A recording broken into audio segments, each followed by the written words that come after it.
Okay, we have no power on the thermostat. We're just going to go through a few checks just to verify what's going on. I'm up in the attic and I want to check that control voltage on that transformer and see if it's broken there or if it's a control board or something else or a safety.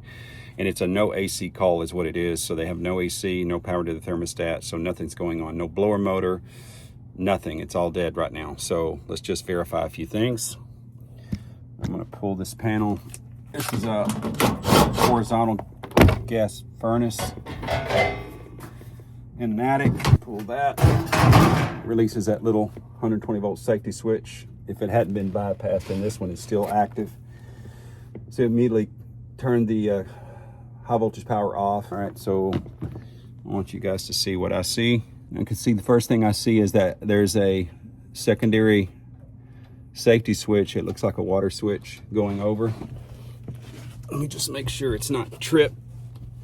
I always check that. It's empty, there's nothing in it. So it's not tripped. And then I'm going to test the R on that control board. R power and common to see if we have 24 volt power, and then we can backtrack if we don't. Let's see here. You see it? There's 27 volts right there. Pulled it off that one side of that power going to the thermostat. I just did like a series circuit like you guys probably normally see. So I just used my meter to ground, touching that power coming out of that water switch. See if we have power here.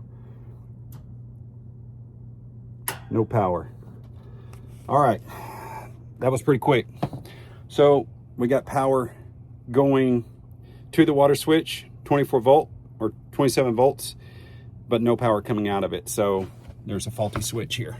I put a safety switch on the pan.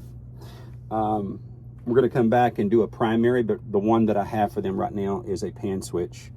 So it's just this SS3 right here. Put that on that R power going down to the thermostat. We never put it on the cooling side, never. So at least breaks that thermostat.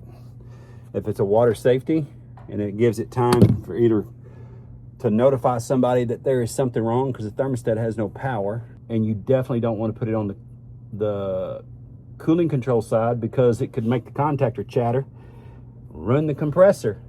There's no time delay on the outdoor AC unit, which a lot of these older units, in fact, it's up to the contractor to make those decisions. All right, so that's back in our power right there. Put it right there next to the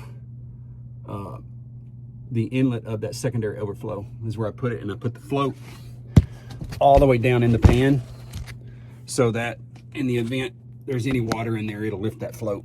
Okay, we are back on. Checking the amps going through that water switch. It's 0.28, well below the rating. So we're good since the switch, little micro switch on that water switch, it's rated at 1 amp. All right, put the other cover on. It can just be simple, something simple like a bad water safety switch that shut this entire AC down. And it's very inexpensive for one of these switches.